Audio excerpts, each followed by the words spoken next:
The Story and Things podcast is intended for mature audiences who don't mind major spoilers. If you're returning or if this is your first time listening, welcome, and I hope you enjoy.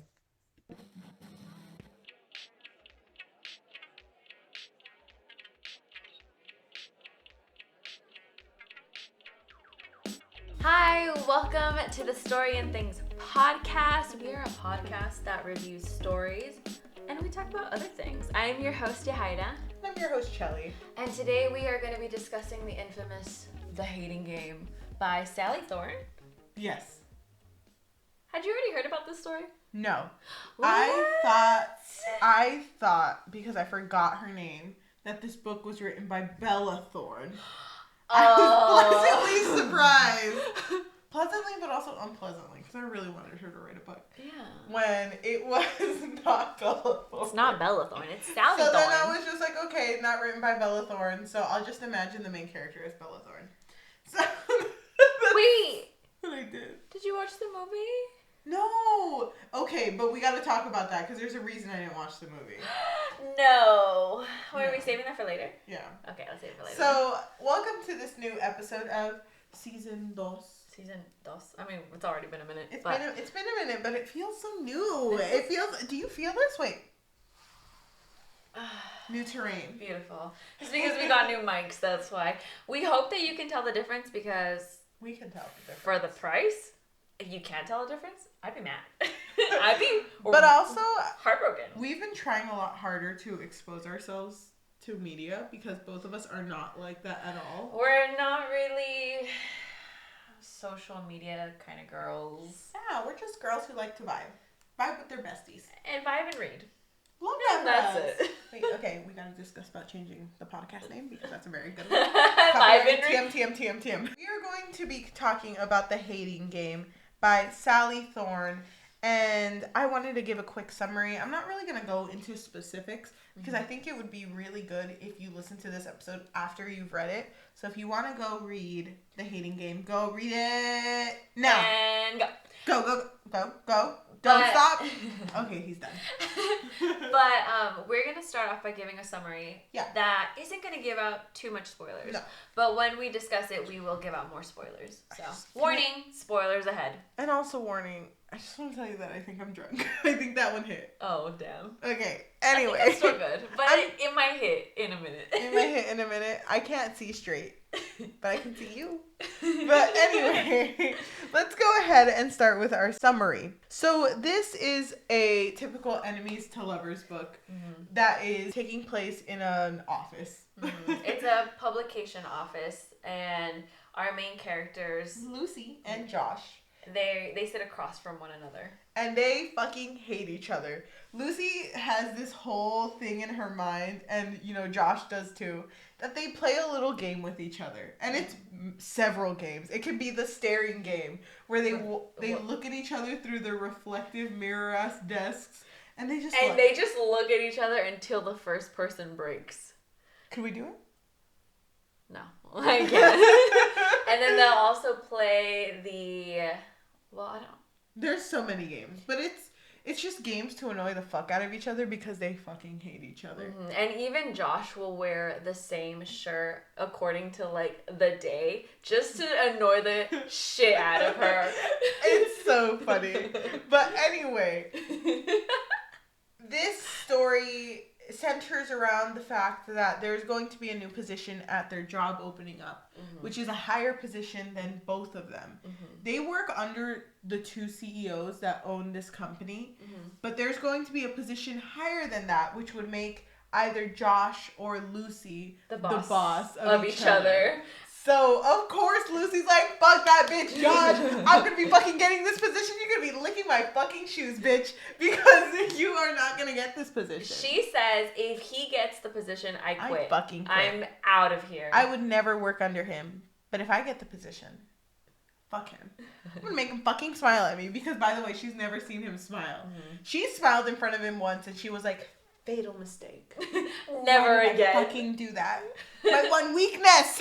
But anyway, this story gets a little weird because you know, they're always in each other's freaking private space, which is so funny because anytime that they talk to each other, fucking Josh knows everything about her. So she would be like, you know, my upbringing. And he's like, you mean the strawberry farms? Strawberry farms in this longitude and this latitude? You mean these strawberry farms? And he calls her shortcake because her family always made strawberry shortcake. Exactly. Because of the strawberry farms. They tease each other because, remember, they're playing the hating game. And it seems really serious for Lucy because we're more in her point of view. Until she has a dream. And in this dream, and the reason she has this dream is because when they're fighting about who's going to take the position, Josh is like, I am gonna fucking work you hard, bitch. I'm gonna work you so fucking hard, bitch. So fucking hard. And you know, it's funny because Lucy's like, I'm sorry, I didn't hear you. Can you say that again? I'm sorry, work me what? Wait, it's weird. I was actually going to make a voice memo right now. Can I voice memo this shit? Uh-huh. For, you know, for my own time. I mean, work. It's like, I'm going to fucking work you hard, bitch. Okay, I'm going to go have a wet-ass dream. And she does. She has a wet-ass dream about him. So it changes the dynamic because the next day, she dresses up for work. She's wearing a really short skirt. She's wearing red heels. She walks in like she owns the place, but she ends up tripping because that's just the kind of character that she is. And he's like, just looks at her like, really? Really, bitch? Really? But then she mentions to him that it's like, I had a weird dream about a coworker. But I'm not going to say who, though. And it was fucking sexual as fuck. But I'm not going to say who it was about. But I will let you know that it is someone that is leaving their position. And he's like, oh my god. Oh my god. You know, you can only assume what he's thinking. But by the way she words it, it's like, I'm going to be Joshua's mind. I'm going to be the fucking boss. So therefore, leaving this position. She fucking dreams about me. She's fucking dreaming about me, bitch. So he's like, oh my gosh. He's really intrigued, and so he's asking her questions. And she notices that while she's explaining the dream, but not really explaining the dream, she goes on this whole tangent about what it was, but it wasn't. Yeah. She notices that he's turned on by it.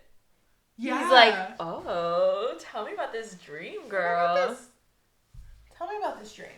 But anyway. But wait. Before we go on, she looks really hot this day, remember? And he tells her, he's like, oh my god, where are you going? And she's like, I have a date, which was a total lie. Yeah, she didn't. But because he asked her, well, where is this date? And she just tells him, oh, it's this bar on Melrose. 7 p.m. I don't even know. At 7 p.m. And he's like, really funny because I'm actually going to go to the same bar at the same time. She freaks out. She runs to another coworker's cubby or whatever they're called. And she's like, what are you doing at 7 p.m. today? Oh my god, nothing. Why? And she's like, do you want to go to this bar with me? And he's like, he's infatuated by her, so he agrees. He's like, hell yeah. So then that lie ended up becoming reality. But while she's leaving for her date, she gets in the same elevator as Josh, and he's like, I'm gonna fucking stop this elevator, bitch, and fucking make out with you.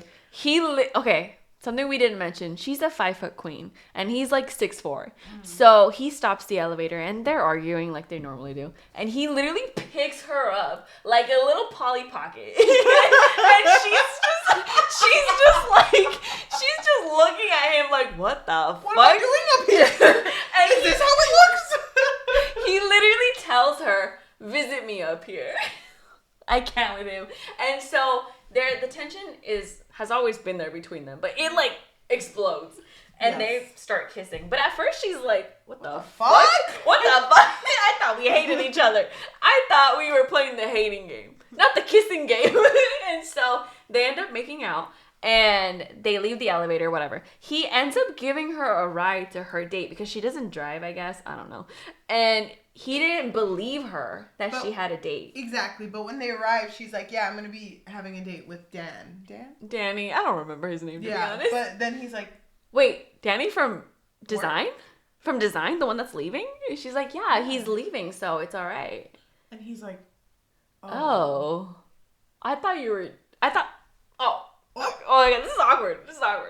You're not going to call it HR on me, Which, bouncing off of that, they would also play the HR game. So when things would start to, like, pass a boundary, one of them would say, that goes against protocol.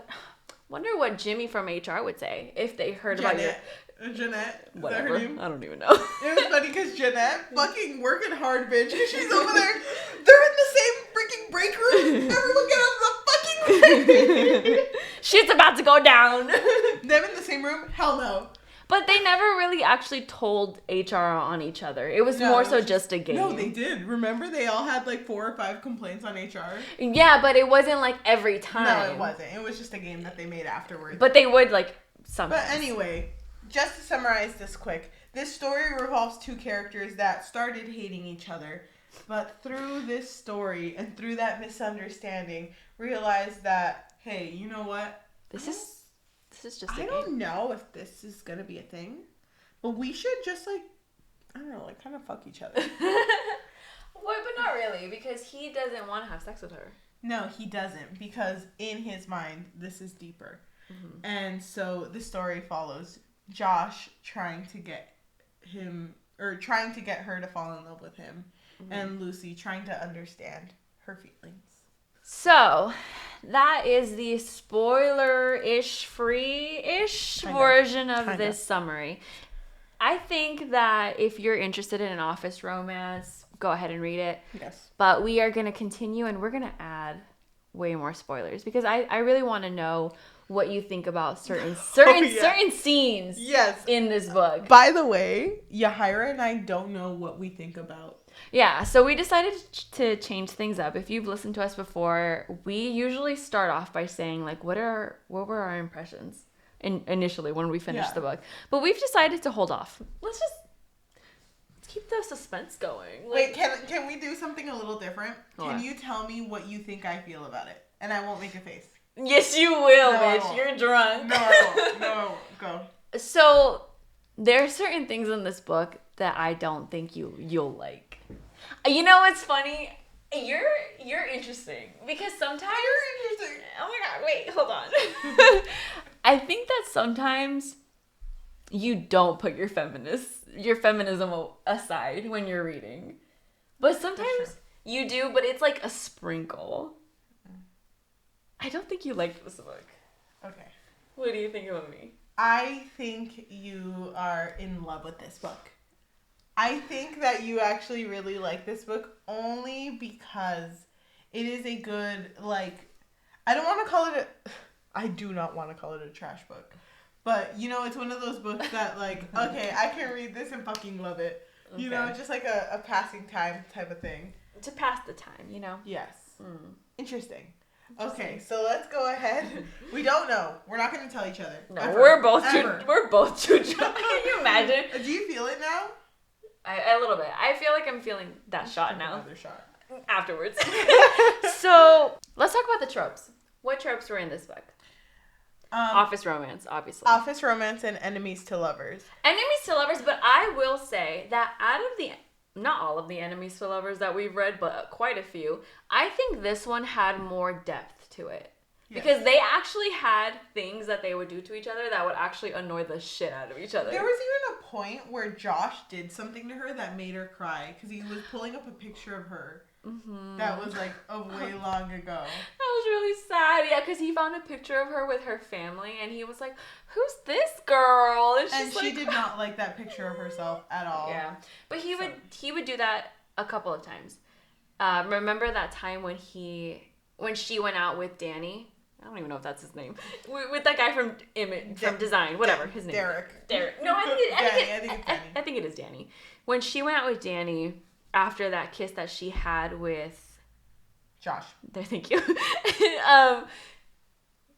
Danny called her beautiful, and that made her really emotional, because I think she's so used to being put down by Josh. And because Josh came in, by the way, because he said he was going to be there at the first date. So when she was crying, he was like, "What happened? You know, what did he do?" And it's like, it's not what he fucking did. It's the fact that I've had to deal with your fucking shit for so fucking long that the fact that someone calls me beautiful will get me emotional. I don't even believe it. And, you know, they enemies at this point. That fucking got to him. And I feel like even if you hated someone, that fucking gets to you, because you're the bad guy in that point. And, you know, I mean, they did play a lot of games, so... Yeah. I mean, it's in her point of view, right? It's in her point of view. Yeah, or it's mostly in her point of view, so we don't know how he's feeling. Exactly. I mean, they're playing a lot of games with each other, so. There's so many fucking games. What other trope is there? Enemies to lovers, I do want to mention, we always talk about tropes that we like and we dislike, and I didn't really have any. I think enemies to lovers, for me, is up there, bitch. Really? I love enemies to lovers. For someone who loves childhood friends to lovers, I thought enemies to lovers would be lower on your scale. Really? Right. I guess you're learning more about me. Wait, but I thought childhood friends to lovers was your favorite trope. Well, I mean, we've read a lot of books recently. We have read a lot of books. And enemies to lovers has been kind of a theme in a lot of books we've been reading recently. Would you say that you prefer enemies to lovers than childhood friends to lovers? Don't ask me that. I don't even think I know what my favorite trope is. Just kidding, I do know. Just kidding, bitch. She's right here in my noggin. What is it? Wait, what's your favorite trope? You know it. Wait, I'm trying to think. We talked about it before. Soul mates. Yeah, soul mates. I like fated mates. When they don't know that they're fated mates. I really like enemies to lovers. More than childhood friends to lovers? I think this one hit because of the fact that it was in an office. And it was just such a normal fucking story. Because the thing is, we've been reading a lot of fantastical stories, mostly in this book. So this was such a normie book that it caught me off guard. It's such a, not to, belittle it or anything. No. But compared to the other, books that we had, it's, a more simple book. Yeah, exactly. So, yeah, it's, an easy read compared to the other shit that we read. Enemies to lovers fucking got me. Can I just say that the author's humor was fucking on point, except for one joke that that missed the mark. It missed the mark. Literally, I looked at that joke and was like, "This is gonna lower the score by 0.5." Oh no! Because of how bad this joke was. Can you tell me now? It was that joke that was like, "Oh yeah, I feel." What did she say? It was something like, "I'm so upset." Lasai. Like, when you say L-E. I don't even remember that. I do, because when I read that, I literally had to turn off my iPad, and I just sat there, and I was like, dear God. It's me again. It's me again. I know. I'm reading. I got a lot to say, bitch. Sorry. Amen. I was so... Oh, my God. I don't remember that. I think I blacked out. But their humor was so fucking funny, because there was this point where her and Joshua looked at each other, where Lucy and Joshua looked at each other, and she was like, "Put away your weapons." I love that. Took out the gun, and then it was like they were both taking out imaginary weapons, and it was like they were putting it down on the table. And then Lucy was like, "All of them." He was just like, God damn it. Yeah, so they were supposedly unstrapping weapons from their holsters and putting it on the table. So and that part was really funny. I really liked that part too, because they were like, okay, weapons down. Let's talk for realsies, okay? Oh my God. Let's actually have a conversation for once. Yes. I liked the dialogue. Yes. I think the dialogue really hit for me. The way that they bounced off of each other, Lucy and Joshua, felt really natural to me, that it really felt like I was witnessing an enemies to lovers where they're both just in denial. Yeah. Except for him. Yeah. True. I do want to mention that I would have really liked if Val, the girl who was let go, was brought up more. Yeah. I mean, she was brought up a teeny tiny bit more in the movie. I need to watch it. Why did you watch it? Just tell me. I'm so curious. I can't tell you till the end. Fine, whatever. Can I tell you now, but you have to be okay with whatever I say? No, just save it. We're not... What? Thank you.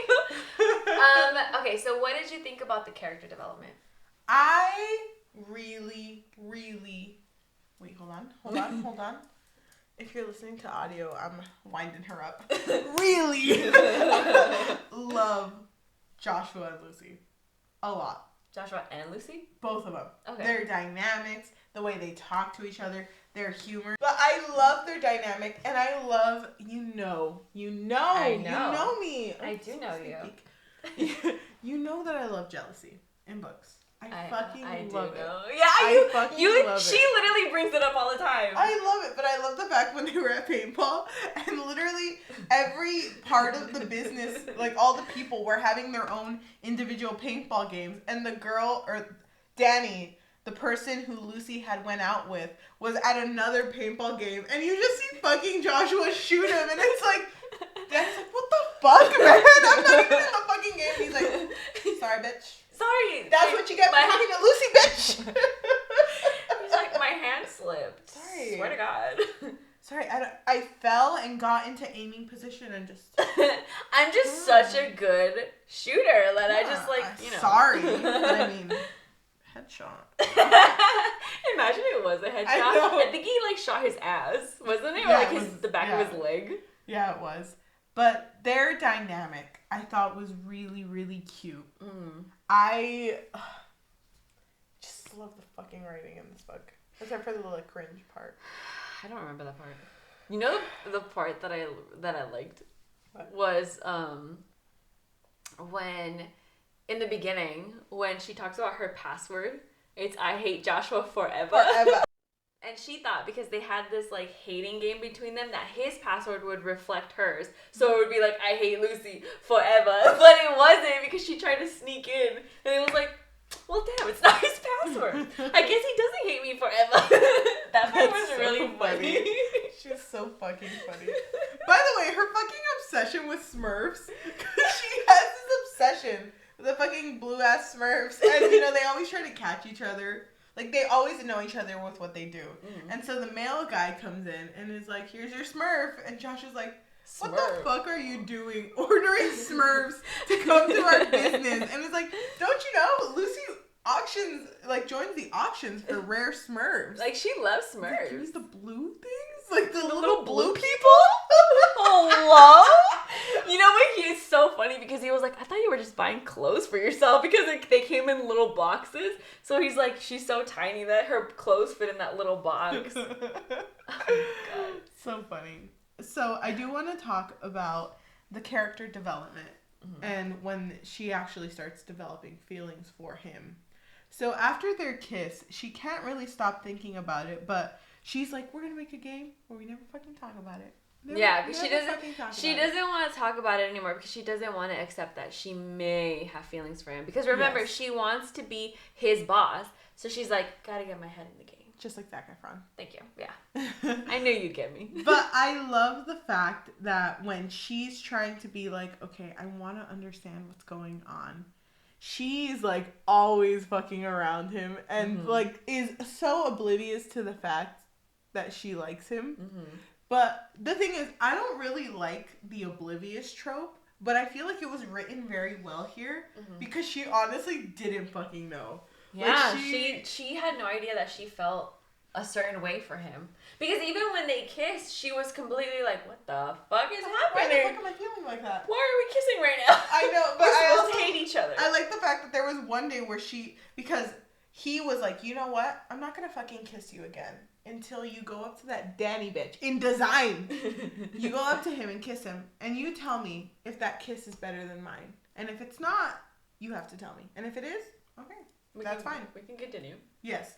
And so she goes to kiss Danny and is like, oh, that she feels sucked. nothing. Yeah. Which Danny is leaving the company.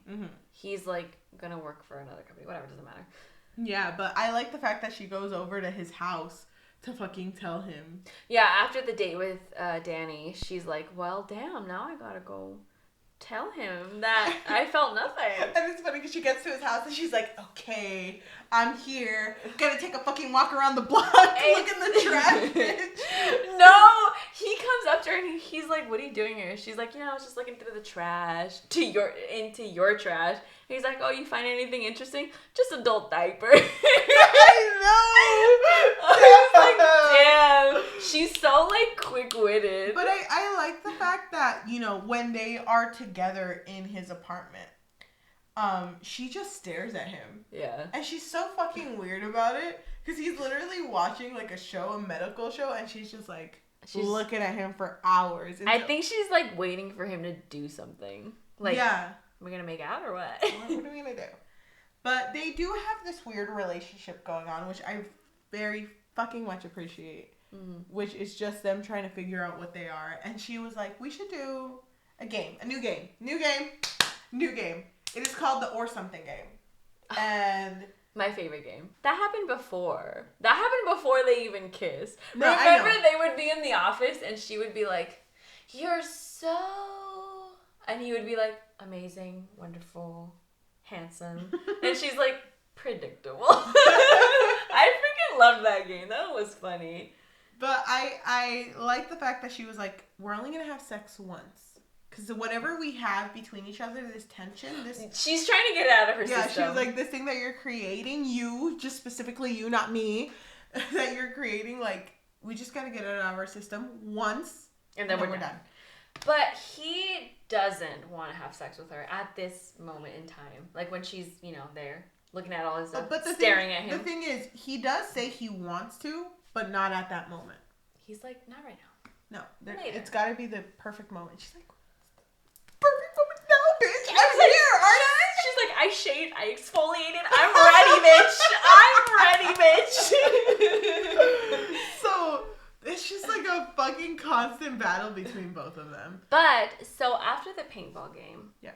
Should we talk about how it even blossomed? Yeah. So basically, she got really sick at the paintball game, and he took her back to her place and essentially took care of her for the entire weekend.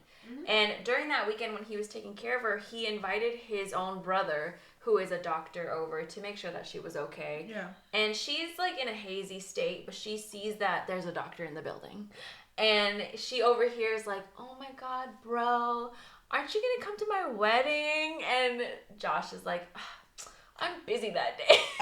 The invitation actually it burst into flames. It's lost in the mail, so I can't RSVP. I don't get mail. She uses like every fucking excuse. But the brother gets a little angry because he's like, you need to tell me fucking now if you're coming. And it's my wedding, bro. Come on. You need to come, bro. I'm only going to get married once, hopefully. And so Lucy overhears, and because she's so grateful to him for having taken care of her when she was really sick, she offers herself as a date, like, later on. She's like, oh my God, if you want a date, bro. I'm sorry, not bro. If you want me to go with you as a date to the wedding, I'm down. I'll even drive you there, and you can get shit-faced. Like, I don't even care. Yeah. I'll drive you there. And he's like, bitch, I don't even want to go. What are you talking about? So, but they end up going. Can we, talk about that? Should we just skip? Yes, because we were talking about the character development. I do want to talk about fucking the blossoming of their relationship. I love how it's handled because they're already having a lot of sexual attention between themselves.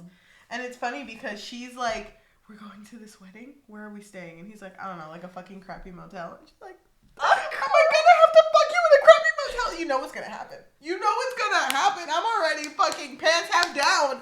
Like, you know it's gonna fucking happen. Condom in hand. I already opened it. We have to use it now. I only brought one. But this wedding is so good because, like, you finally see, like, just, like, the fucking horribleness of the fucking family that Joshua has to endure. But also just, like... By the way, they do have sex before all that. When they're at this wedding, it's finally at this point where Lucy starts to admit to herself that she's having weird feelings. And she's so scared of having these weird feelings. And I fucking love how this part is written because he's so sweet to her. But she's just like, okay, no, not me, bitch. Not me. You're trying to entangle me in this bitch? Not me. But before the wedding, he does reveal to her that he's had a serious relationship like 2 years ago, I think. Yeah. And he's like, it just didn't work out because most girls just want me for my looks, for my hot body. And she's like, I get it. No, he's like, I think most girls just see me and they just want to have a good time, but they don't actually want something serious with She's me. a little thrown off by it because she's this like, confession.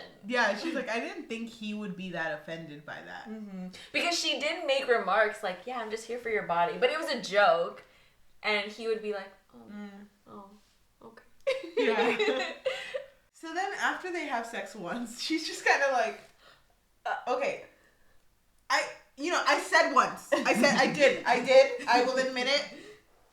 But what is once? Like, what the fuck is once? But I did bring this whole, like... I meant once a year. This whole roll. Or, sorry, once the whole year. I it's embarrassing. I asked for one condom in the condom store. Those exist. Don't look it up. I asked for one condom in the condom store. They gave me 100. And I'm not gonna waste them. I'm not a wasteful bitch. You know that about me. I mean, just like, she is so like, in this point where she knows something is happening, that she is falling for him. She does feel like she shouldn't feel this way, just because she does want to get that higher position in the job. Remember, that's happening. Yeah. But she's also like, well, damn, I kind of like him, though. I kind of like him. And it like, exponentially just, like, skyrockets, only because the day after, when they're having breakfast with the family, freaking Joshua's family, I'm not even going to get into it, but they're fucking a pain in the ass. And she calls them out. Lucy calls them out and is like, you guys fucking suck. You don't appreciate your son. This bitch does so much. It's mostly the dad. It's the dad. Because the dad is... Okay. The family... Is that again? The family are basically all doctors. Yes. And Josh was like, you know what? Not me, bitch. Not me, bitch. And so the dad is, in a way, disappointed in him because he didn't follow the family tradition. And so he'll make, like, sly remarks like, oh, my son, I'm so proud of him. But he's talking about the brother. Yeah, and even fucking the brother ended up with Josh's ex-girlfriend. So even in the freaking wedding, like, ¿cómo se llama? When they read the vows? The vows. Or, the toast. When they're giving the toast. The dad is like, I'm glad you chose one of the Templetons. Templemans, I think. Yeah. I'm glad you chose one of the Templemans. And it's like, what the fuck? Like, what the... To my boy Josh? Josh is right there. Josh is standing right there. Lucy goes off on the dad. And it's like, you know what? I like you, but not fucking you, bitch. Because you're a shady-ass bitch. If you're gonna treat your fucking son, who is close to being the CEO and getting this fucking position, bitch, if you're gonna be like that to him, fuck you. We're gonna leave and we're gonna have a fucking good time. And they do. They have like a fucking montage going back, singing freaking music and everything. And she realizes that she's in L Word. Wait, hold on. She's in love. She's in love with him.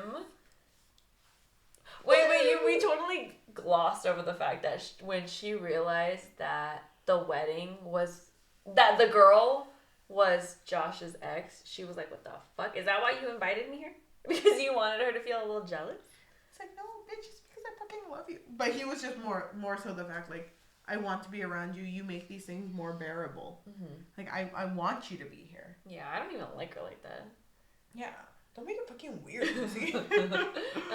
But anyway, they end up falling in love, and I just the overarching development that happens in the story with these two characters, I feel like hold on. Wait, I'm putting my fingers together. I can hear it. Hello? Fucking oh my God. beautiful. Chef's kiss. It's fucking beautiful. Oh my gosh. I love the development of Do you realize that you haven't even told me how you felt about it, but you have told me how you felt about this? I haven't said anything. Bitch. I swear to God, if you give this book a 1, I'm gonna be like, replay that shit. It's fucking good. Chef's kiss. But anyway, the development between these two characters is so fucking good. I agree. Loved it. Yeah. I loved it. Another thing to note is that Lucy's character did develop because one of the reasons why her and Josh would constantly argue was because she was seen as a pushover. Yeah. And he would constantly tell her, like, you need to stop. You need to stop. You need to, like, hold your ground. And you know, she didn't like to. She didn't like to because she didn't want to hurt people's feelings. Yeah. So she was generally a nice person. So she actually did end up developing at the end of the story because she did hold her ground on a certain character that would constantly take advantage of her. Yep. And any time that would happen, Josh would be like, don't you fucking dare. Don't you fucking dare, bitch. I'm looking right at you. The thing I like about these two characters, too, is the fact that they view each other as equals. Because I see that a lot of enemies to lovers, mostly in these types of tropes where, like, the man is, like, big, 6 foot tall, muscly ass man. The girl always has to be a damsel in distress. Yeah. Type of bitch. Yeah. But, like, I really like that they're both equals. Mm-hmm. They're both capable. They're both, like, you know, can be their own person outside of a relationship. I fucking love that. I thought that was good. At no point was she a damsel in distress. No. And just to reiterate, the writing in this story was really nice. Mm-hmm. I love the writing in this story. I thought that it was very, you know, done in a way where it seemed very realistic, even to the point where Lucy would call her parents. And it's fucking just as parents. She would talk about Josh to her parents, and her dad would be like, "Who is it, Jebediah?" Like, oh my god. Jebediah? Yeah, Dad, close enough, I guess. How did you feel about the spice level? Sorry, spiceometer? Here. It was alright. I don't even remember it. It was like a 1 out of 10. You want to know? Yes. It was very low. It was mild. It was very, very low. Uh-huh. Even when it got to the first time that they actually had sex, I was kind of like... That's it? All of this tension. This build-up. And you're not going to deliver? But I thought it was so... I don't know. I thought it was really endearing that, like, you know, when they would kiss and he was like, "Oh my god, I'm so fucking turned on right now." And they would just kind of be really awkward about it. Uh-huh. I thought that was very endearing. No, yeah, I do agree that the tension was really nice and... I enjoyed it for the most part. Yes. Spice could have been a little better, but I'm not upset about it. It's whatever. Did you have any dislikes on this book? Yes. Because I have one that it's like right here. Can I hear yours first? Well, mine is kind of like small. Okay. Maybe not small. But like it actually has to do with the spice level. So any time that our main character was turned on, she would describe it as her nipples would pinch. Oh, yeah. And I was like, what the fuck does that mean? What does that even mean? What does that feel like? I don't know. And you know what made me more mad? What? He never actually pinched her nipples. Like, hello? If you're gonna describe it as, like, your nipples are pinching, and no one actually pinches your nipple, bitch, like, hello? If the nipple was never pinched, was the nipple even there? No, it wasn't, actually. Any time there is a, like, smut scene or, like, a tension scene where, like, the nipples have, like, a mind of their own, it's just weird. I saw this post on Twitter that was so fucking funny about how, like, when men write about women, they don't know how to write them. So it'll be like, I was hanging out with my friend and my breasts were just perky with excitement. And it's like, hello? What does that mean? If my breasts were perky, I would tell you, but I don't think it would happen often. Like, what does that even mean? I don't know. Perky with excitement. What? But not sexual excitement. It's just excitement. I'm just happy to be here. Thank you. It's just platonic. Platonic perky boobs. It's just fucking weird. That's so funny. I did have a dislike. I need to look at the quote, though. Wait, before you get to your dislike, there was this one part that I liked that I didn't mention earlier. When they would play the HR game. And remember when she looked really hot? Like, she came to work, like, in, like, her best fucking outfit ever. He was like, you know, that's not appropriate business attire. And he was like, I'm gonna call HR or whatever he said. And she's like, you can't take your eyes off my thighs long enough to call HR. She's like, you don't even know it. You don't even know, like, the protocol of, like, the dressing attire. And he's like, I have it memorized. I can recite it right now. It's so funny. I did have one dislike. What? I didn't like that the fact of Danny being in the story. You always have an issue with a side guy. Why is that? Because the thing is, if you're gonna put a side bitch inside of this story, then why is he not inside of the story? Because not every guy that you talk to is a big part of your story. But hear me out. If you tried making it a big part And the thing is, they even acknowledged it. The fact that, like, oh, it was because I was being an idiot that you started talking to this dude. Josh freaking, like, comes to terms with that. It's kind of his fault.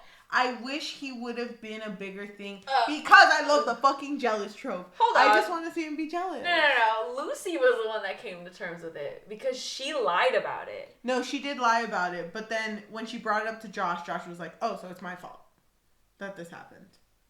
I could have sworn it was the other way around. Don't make me look it up because I'll be right. It was whatever, it was both of their faults. Who cares? Yeah, it was both Who of their cares? faults. It was both of their faults. But anyway, I just wish that he wasn't just a one and done. I don't understand why you have such a problem with those types of characters. Because you were the same way with John Ambrose McLaren. Yeah. I don't understand. Hold on. Let me finish. Go ahead, but I'm gonna hold your hand while you do Not every guy that you talk to, romantically, platonically, doesn't matter. Or even girl, any friend, who cares? Yes. Any person that you talk to doesn't have to be a big part of your story. I agree. But if you spent so much time explaining this fucking character to me. Danny wasn't even explained that much. He was explained. He worked in design. That's it. That's all you fucking know about him. 3 things I know about Danny. His name starts with D. He worked in design. And his name and what he worked in both started with D. 3 things. You can count it as 4 maybe. You're like, that's enough. That's enough. But I just wish that would have been a bigger fucking deal because I love the jealous trope and I wish there would have been more of Josh being jealous. Thank you. That part was cute. I agree. Good night. Oh, we're done? Okay, cool. Mic drop. Sounds like one. It sounds like one. Whoa. I love these new mics. Was that your only dislike? Just the fact that he was a small little, been bigger. A little sprinkle in there. Yeah. Okay. I never mind these types of characters. I'm sorry. Wait, can you tell me? I'm dying now. I'm dying of curiosity. Why didn't you watch the movie?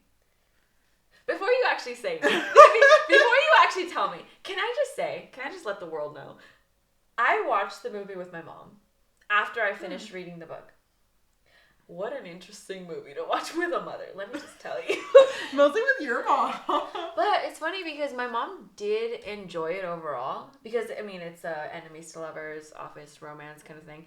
When it got to the spicy scene, because remember, there was a lot of tension between them. Yeah. When it finally got to that scene, she looked at me and she was like, what kind of movie are you putting on for me? Like, she just got so uncomfortable. My mom doesn't know how to handle, like, scenes like that. I'm just like, whatever, who cares? Yeah. But overall, she did enjoy the movie. Wow. Yeah, she was like, oh my god. Oh my god. Okay. She did get kind of upset with the ending, though, which we can talk about later. Okay. Me telling you why I didn't watch the movie will reveal how I feel about this book. What? Yeah. Why?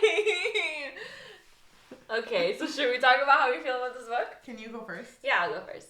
So, this was the first book that I read in our batch. Which we had like fucking 10 books to read. Yeah, we did. Jesus. Why did we do this to ourselves? I don't know. But, I mean, overall it was fun. Yeah. So, I will say that I had already seen a lot of polarizing things about this book. Either people really loved it or people really hated it. I never saw like an in-between. I feel like I kept seeing it on TikTok. I kept hearing people say that, oh, you know what? I don't like this book. But you know what it is? I think people hate this book because it became really popular. Okay. But me, personally, I really enjoyed the dialogue between the main characters. I think that was like my favorite part about this book, that they had such good chemistry with each other, that they would always bounce off of each other, and it was just like magic. Like between them, I don't think I've ever read like, I don't want to call the story basic, but we've read a lot of fantasy, okay? Just hear me out. This batch specifically was a lot of fantasy, so like, please understand that this is not an insult, but this was a basic story in comparison to everything else we read. Yes. So out of every like thing that we read, like just in general, I thought that their dialogue together was probably one of my favorites. Just like the way that they would like be witty with each other. Office romance, even though we both really loved Spanish Love Deception, it's not really one of the things that I seek out. I don't really like office romance or just work. I understand. Or even like work romance. I don't know. I'm not gonna fall in love with my coworker. I work with them. Exactly. Like I can't. It's just not something that I seek out. But I really did enjoy the story. I did have a few issues with it, like the nipples thing, and also I didn't really love that she would address her boss as fat little dick. Like that was weird. But I mean, I don't know. I'm just gonna ignore that part. Pretend like it didn't happen. Overall, I think this was a fun read for me. It was a quick read too. I think I would give it like a 3.6, 3.5, around there. Out of 5. Out of 5, yeah. Wow. Which is pretty good, honestly. Pretty good. I think I would read it again. Specifically for the dialogue. What about you? So, we were just talking before we started filming about someone I once knew. Someone that I used to know. So let me just tell you that this person fits exactly who Lucy is. And when I first started reading this book, that hella turned me off. Because this person that I once knew was a very not healthy person to be friends with. And I was not down. I was not down at all. For Lucy? Yeah, I was not down for Lucy because of this person I once knew. And I was like, I'm going to fucking hate this book. Oh my God, I'm going to fucking hate this book. And even looking at the cover, I'm sorry, because I really like people who do graphic design for covers. This cover fucking sucked. I thought it was... Which version? Hold on. Please pause. Please pause. Can you sing a little song while I... Oh my God, we were thinking the same thing. Oh, yes. Why do you hate this cover? I don't like it. Why? Because they're just two basic ass bitches. Two basic ass bitches in a basic ass world. I hate when books are like, oh my God, I'm so frumpy and small. And then they're not. They're not frumpy and small. That just looks like a basic ass bitch. I don't even know what the hell frumpy means. Frumpy means like, oh my God, just like frumpy. Oh yeah. Now I know what it means. Hermione Granger from Harry Potter written by J.K. Rowling is frumpy. You would describe her as frumpy. Doesn't care about their looks. Okay, thank you. But I thought I was going to hate this book. And then when I finally started reading it, I was so freaking, as we once said in a past episode, encapsulated by the dialogue, by their interactions Joshua and Lucy had in this story. And I was so fucking into the tension. I loved it so much. The spice wasn't there. Because there is another book that we've read that has more spice, which you can watch later in our episodes. How many have we read that We've read a lot of fucking penis books. So I wasn't surprised when I saw a penis or two in this one.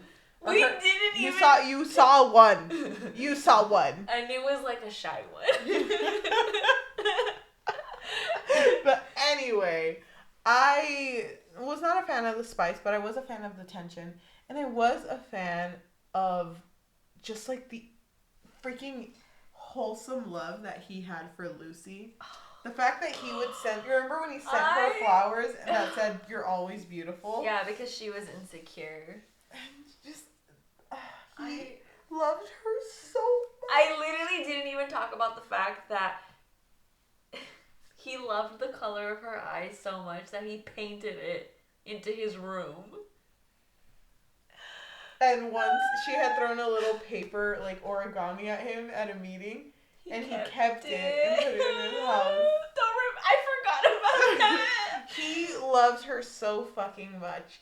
And I love that in characters. And the fact that, because we're going to talk about the ending, the fact that he went into his boss's office and said, "I know this interview for this big job is coming up, but I'm falling in love with Lucy. And I'm going to quit because I'm in love with Lucy." And his boss got fucking mad, but he was like, I told you what's going on. That's it. The fact that, he loved her so fucking much. That he just decided to leave. I was like, damn. That bitch loves her. That bitch loves her. Oh my God. It's like level 10. I thoroughly enjoyed this book. Okay. And I rated it a 5 out of 5. Whoa! Yeah, I rated it a 5 out of 5. I didn't think you would like this. I'm in shock. Remember that one TikTok I posted? It was the hating game? It was the hating game. So I read this book in one day. Yeah, Cheli posted a TikTok where she was like freaking out in the morning before work. She was like, do you ever just and I'm like, yeah, I have actually. I have no idea what you're talking about. But yes, I have. There was this one comment like, I don't know what I'm agreeing with, but yeah. I agree. Bro, I didn't know it was the hating game. What did you think it was? You know what's... I'm not going to tell you. But you know what's funny? I seriously thought you were going to hate this book. Not hate this book, but... How do I describe it? It's like below love. Tolerate, possibly. I wouldn't come back to it, is what you think. Yeah, you wouldn't. I would hella reread this book start to finish. You know what I think it is? I think it's because neither you or I really seek out office romances. No, I wouldn't. Spanish Love Deception was a fluke for the both of us. Yeah. I was like, what? An office romance? A one-timer? What if my favorite thing is office romances? Oh my god. I doubt it. I really don't think so. Tune in next time when we read another office romance. This podcast is only office romances. It's not. Please no. Yes, it is. She's lying. It's not. I didn't think you would rate it a 5. I'm genuinely shocked. I'm genuinely like... I love this Wait, book. but then that doesn't describe why you didn't watch the movie. The reason I didn't watch the movie was because I was scared that it wasn't going to do it justice. And I'm so like, it's not going to do it as well as the book did. So I didn't watch it. You know, I purposefully didn't watch it because I had fucking time. I didn't watch it because of that. Can I tell you something that they changed that I want to get your opinion on? Oh my god, can you hold my hand though? It's not like a big thing. Okay. I'm ready. Okay, so you know that part in the elevator when they make out. When they make out, but like you know how he like picks her up and he like carries her? They changed that part in the movie. And instead of him carrying her, I forgot what she says, but she says something like, "Oh, you're looking at me with your no, he tells her. Horny eyes. Yeah, but they switched it. He tells her, "You're looking at me with your serial killer eyes." I think because she's not as, scary looking.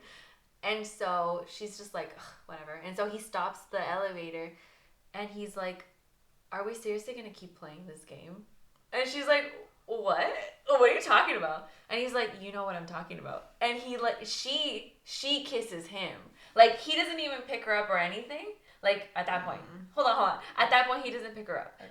But she, like, kisses him, and then he picks her up. So, what do you think about them changing that scene? Because I understand why they would change it. Because I think people would get offended by the fact that, oh my god, how dare he just pick her up? How dare he just pick her up like she's a little Polly Pocket? I understand why people would want to change it.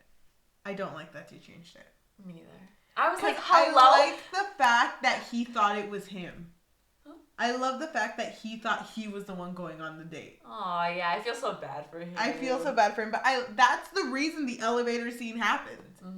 Because he thought, like, oh my god, we're going on a date? But I kind of love that he said that. But are we going to keep playing this game? Yeah. Oh my god, that's so fucking... I'm looking at Josh at this. Hello? I don't care that there was only one penis in this book, because that's the only one penis that matters. Are you saying out of all the books? Out of all the peni that we've seen. Really? Yeah, he's the only one that mattered to me. I think we still thinking of all the penises? I'm thinking of all the... Are you thinking about penises? I'm thinking of all the books that we read in this book that have penises.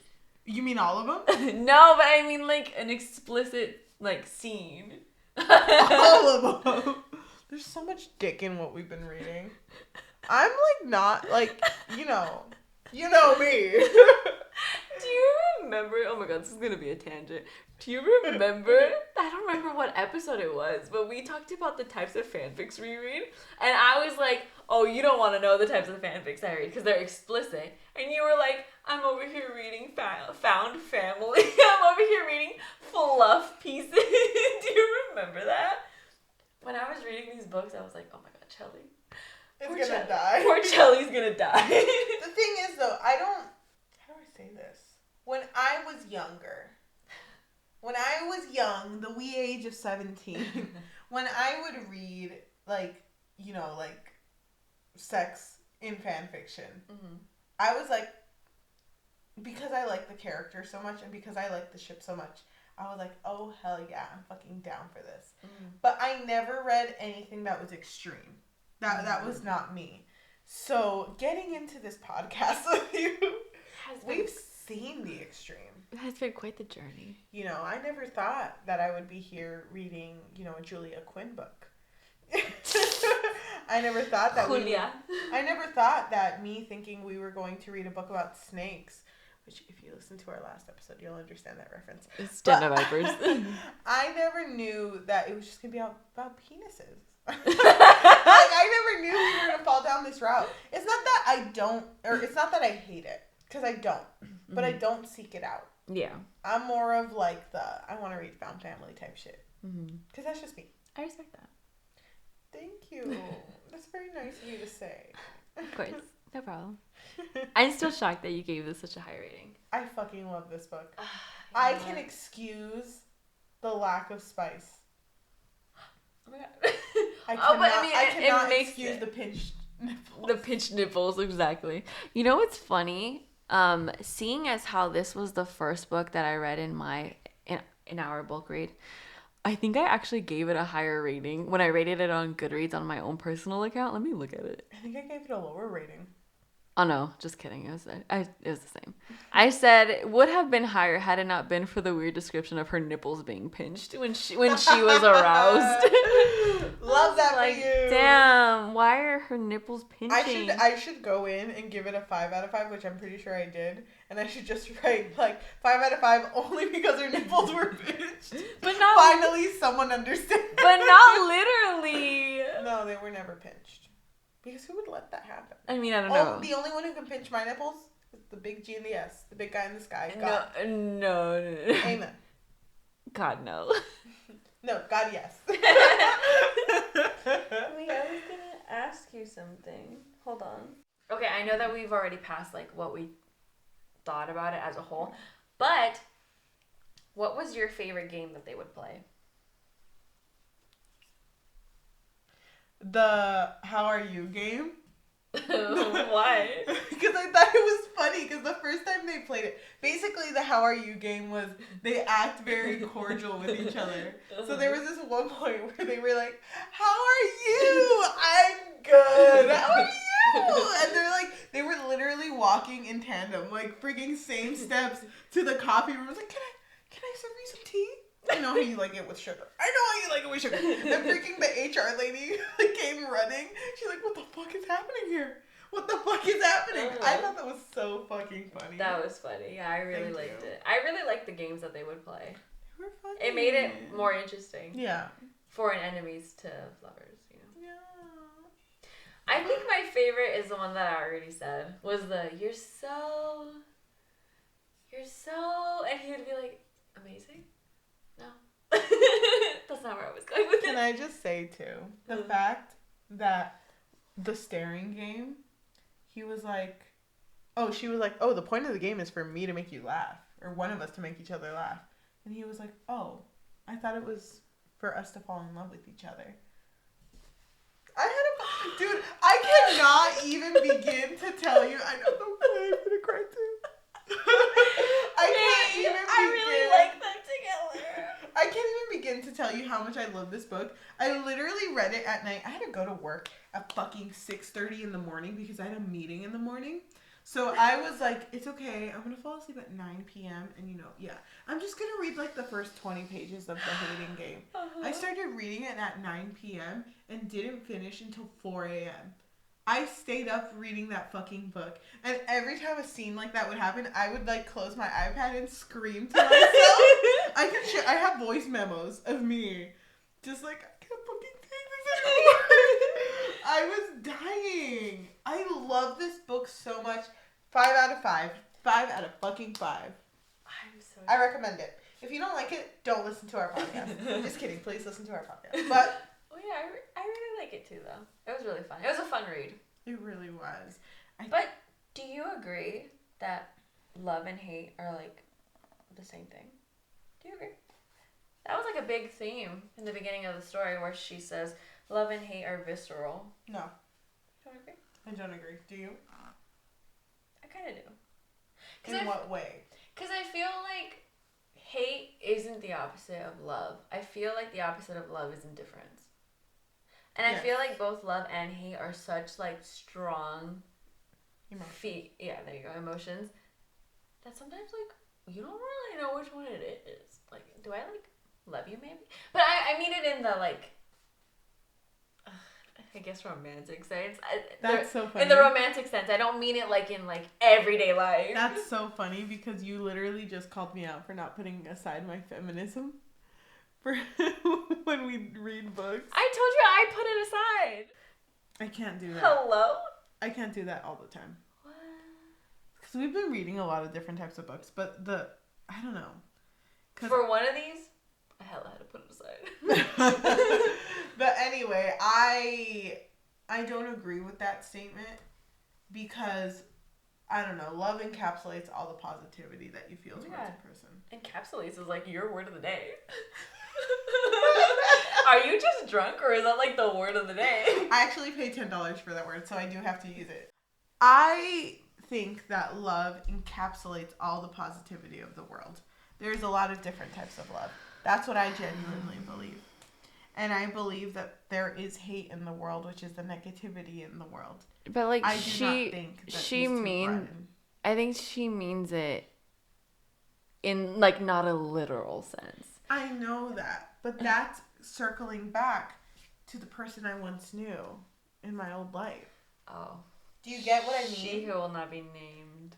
Do you get what I mean? I do. But I think she meant it more of like, oh my god, this sensation is just so strong. And yes. That I don't know which one it is. Yes, I understand that because I do agree that both sensations are very similar in the way that it can make you feel sick. Mm-hmm. It can make you feel anxious. It can make you feel a certain way. But I do not think that they are the same. We're done. Are we done? Yeah. We're done. We're done. Oh my god, I'm so drunk. Really? Sorry. I feel like I'm sober up. I'm not. Oh. I'm literally falling deeper and deeper into this hole. Like, the more you talk, the more the words start to sound like... like the, oh my god. What does Snoopy come out in? The Peanuts? Yeah. I was thinking of the wah-wah. Like, literally you would be talking and I'm like, whoa, green on your mic. Okay, so thank you so much for listening to us. If you are listening to us in audio form, Spotify, Apple Podcasts, Amazon Music, or anywhere you listen to podcasts on, I would really recommend you leaving a review, leaving a rating, because that really does help with exposure. Everyone knows exposure is better done through word of mouth. So if you want to like talk about us to like your grandma or your grandpa, but not your uncle, because he's a little you know what sus. he did. You know what he did. If you want to talk about us with anyone that you know, that would really help. We really are trying to be more exposed 2022 because we want our podcast to do fucking well. If you watch us on YouTube, thank you so much. If you can leave a like, if you can comment, if you can subscribe and click that notification bell, because that really helps with analytics. That would be really nice. If you want to talk about what you felt about this book, I am willing to discuss it with you because, bitch, I've been feeling a certain way about this book. So at the end of our episodes, we typically roll a die, and if it lands on an even number, we read a positive review on Goodreads. And if it lands on an odd number, we read a negative comment on Goodreads. Just to let you know, we're going to read this comment and leave it up in the air. Not going to talk about it. Does not connect to us. We're not going to discuss it, but like not on camera. Yeah, and if we make a face, ignore it. You made a face. Thank you. We're gaslighting the audience. So our die roll says 2. We're going to read a positive. Alright, so our positive review comes from Haley. Haley in Bookland on Goodreads. They rated it a 4 out of 5.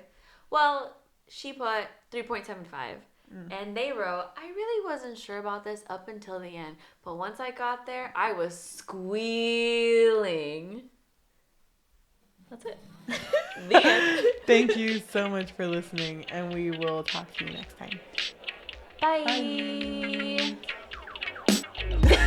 Why do we both looking? Are you still drunk?